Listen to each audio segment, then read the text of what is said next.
This is a tough preparation. This is a really well-coached team that we're playing. They play really physical, tough on defense, very sound in what they do.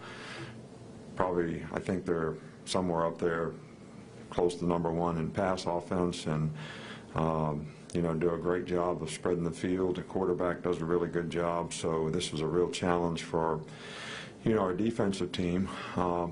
But I think the goal for us, and what I want our players to basically focus on is, like I said on Monday, you find out in the first game where you are. Every individual on the team has something that they can do to improve. Every unit has something that they can do to improve. How you embrace those things and work on those things, obviously help you, play the best. And I think, right now is where you really try to start building some team chemistry. People have to get out of their self and into the team.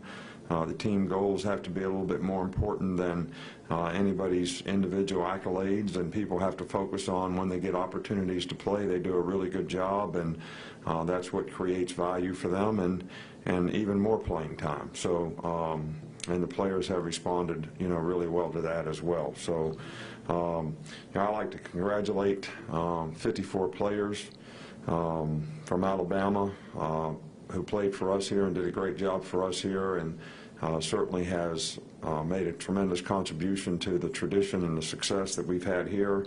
On NFL rosters, I know some of those guys start playing tomorrow and as early as this weekend. 16 players from last year's team made a team, 12 on active rosters and 4 practice squad. That makes me very proud that we have all those guys that are going to get an opportunity to play at the next level. We're obviously looking forward to the home opener Saturday, to play in Bryant-Denny Stadium in front of our fans. The spirit here has always been great. The atmosphere is great. I know our players really look forward to playing at home and getting supported, and people showing their appreciation for all their hard work and what they've done to try to get to where they are right now. So, and their support is certainly appreciated by us and everybody in the organization. We're going to be involved in this First and Gold awareness game for the 5th year. This is an organization that raises money for curing kids' cancer, research and treatment.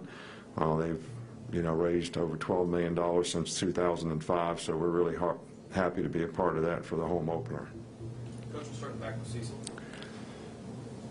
Coach, could you give us an update on Jerez Parks and his status? Well, Jerez had a death in the family, and he's from Florida, so he went on the trip.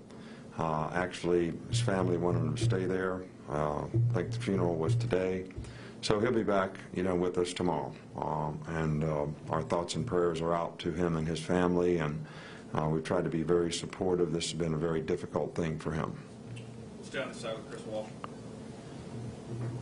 When you schedule early season opponents, how much do you do it with an eye towards the teams that you have to face later in the season? Well, I think that if you play teams like this and they have carryover to other teams that you play, I think it's very helpful to the development of your team. Sometimes I think the thing you hate the most is when you play a team that has no carryover to what you're going to play against later on.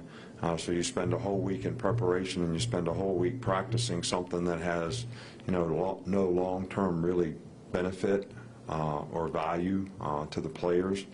So, this team does do a lot of things that we'll see in the future in terms of, spreading the field, having 4 wideouts, run the ball, throw the ball, do a great job with the screen game and all that type of thing. So this is definitely a team that there'll be some carryover in the future as to what we have to play against. And they're in the top 5 in the country in plays running a game, so they're going to go fast, really, really fast. And that's something that's really hard to practice and something that we're going to need to do a better job of, the rest of the week trying to get our players ready for it.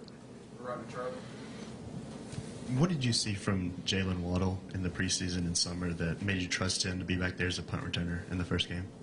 Well, he caught the ball efficiently and effectively, and we evaluate those things every day when we do punt and punt return, and I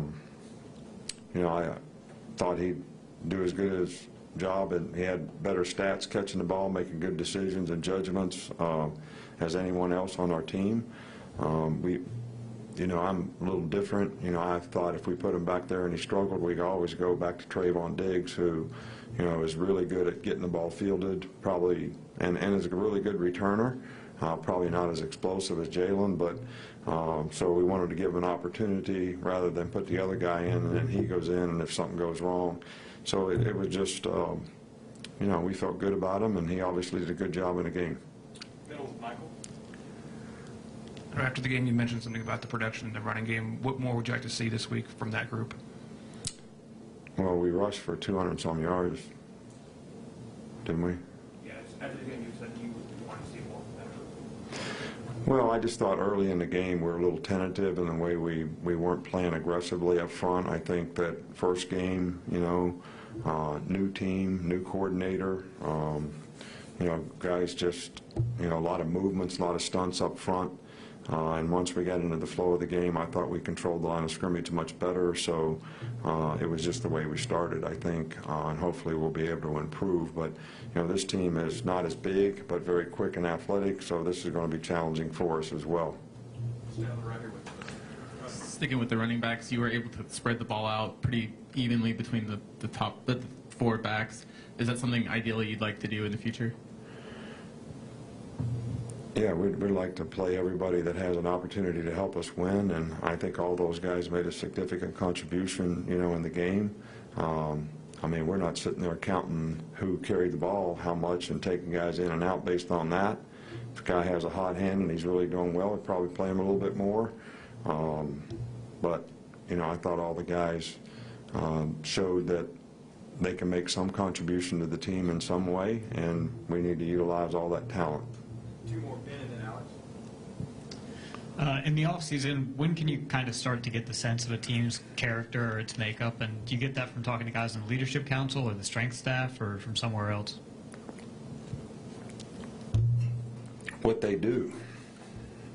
What you do speaks so loudly, I can't hear what you say. So what you do every day. Why are the best the best? Did you ever think about that? Most of the time they have great work ethic. They have great competitive character. They're always very well prepared. They're driven and committed to being the best that they can be, and they're willing to make all the sacrifices they need to make to be that good. All right, so why are the best the best? So when you have a team full of guys that are driven that way, that set their face, they're committed on doing certain things, that's when you have the best chance and opportunity to do that. And that happens over time. It's not a one-day thing. It's not something you do in spring practice and then you don't do anymore. It's not something you do in fall camp and you don't do anymore. You have to do it for a whole season. And, how guys buy into that, how much it means to them, and I think that's always something that is a little bit of a work in progress. It's something that you're building on. And you see how guys respond to adversity in the season, and you see how guys work through difficult times, which there's a lot of difficult times. Guys play hurt. They get tired. They have to play a lot of plays. They're very challenged sometimes by the opponent. So, there's a lot of things that when you play competitive sports against good people that challenge your character. But I don't think it's something that's all or nothing. I think there's relative degrees of competitive character, and some guys obviously have it a little better than others. Hopefully we get the most out of every guy on our team, and that'll give us the best opportunity to be successful. And as a coach, that's always what your goal is. We'll finish up right here with Alex. Nick, how would you describe Jalen Hurts' role on the team moving forward, and can you envision creating particular packages and games to keep him involved? Look, what we do with Jalen Hurts internally is going to be, decided internally. And, if I was going to tell you, I'd just call the other coach and tell him what we're going to do. Is that fair? Okay, Coach. All right, thank you.